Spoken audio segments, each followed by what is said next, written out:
hope you're doing well today. I hope you have nothing but good health, prosperity, a strong mindset, and a healthy vision for the future.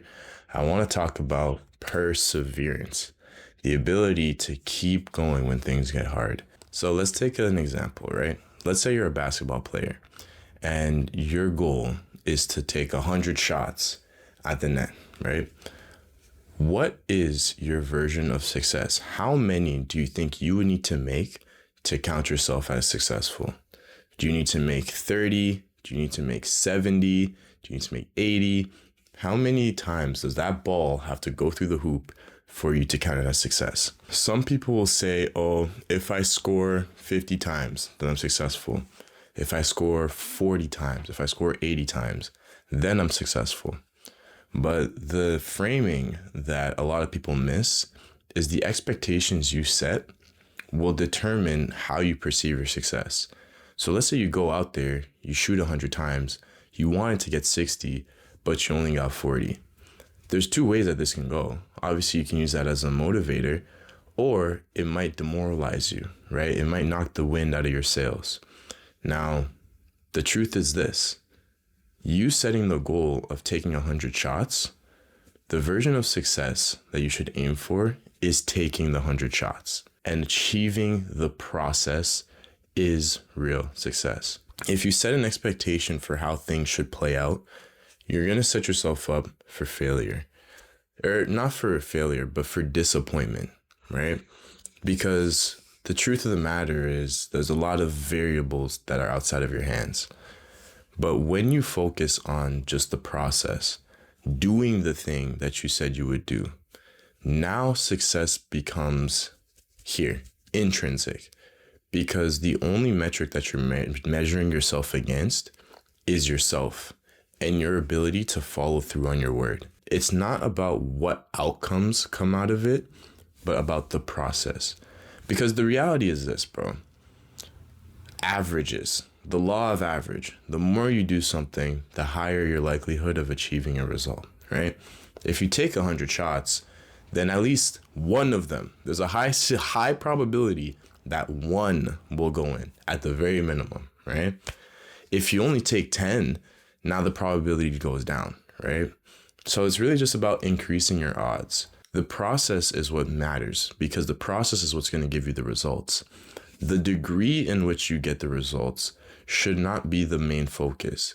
Just focus on getting the reps in. You want to get in shape. You want to lose 10 pounds. Awesome. Great. How about instead of focusing on the scale, you focus on how many sessions you've shown up to the gym, right? How many times you completed a workout properly, right? Did you give up on any sets?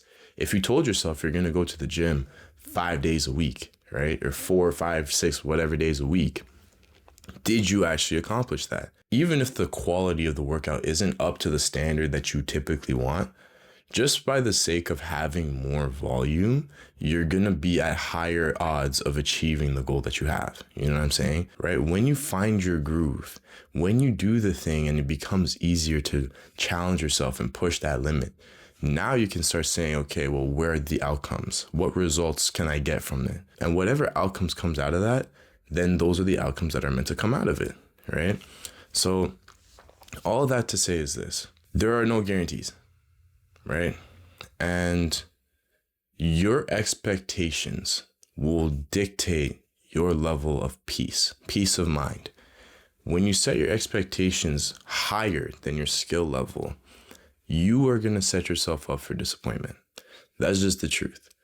But if you can set your expectations based on your performance, based on your ability to follow a process, you want to write a book? How about you write a page a day? You want to sell a product? How about you do X amount of calls every day? You know what I'm saying? You want to get fit? How about you do X amount of workouts every week? You get what I'm saying, right? Just do the thing. Set goals for the thing, not goals for the result. Because you won't know what's going to come out of it, realistically, right? But every day that you try, you improve. And even if you fail, try again.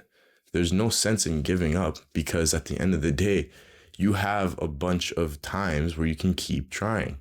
The only times you can't keep trying at something is if you either end up in jail for like a life sentence or something, or you pass away. Those are really it. When you quit, you fail. But even in the stock market, if you lose money and the stock market goes down, it can always come back up. The only time that you really lose is when you sell, right? Because then you've lost the investment that you put in originally. But aside from that, there's always the opportunity to keep trying when you fall. And if it doesn't work the first time, try a second time. And if it doesn't work a second time, try a third time.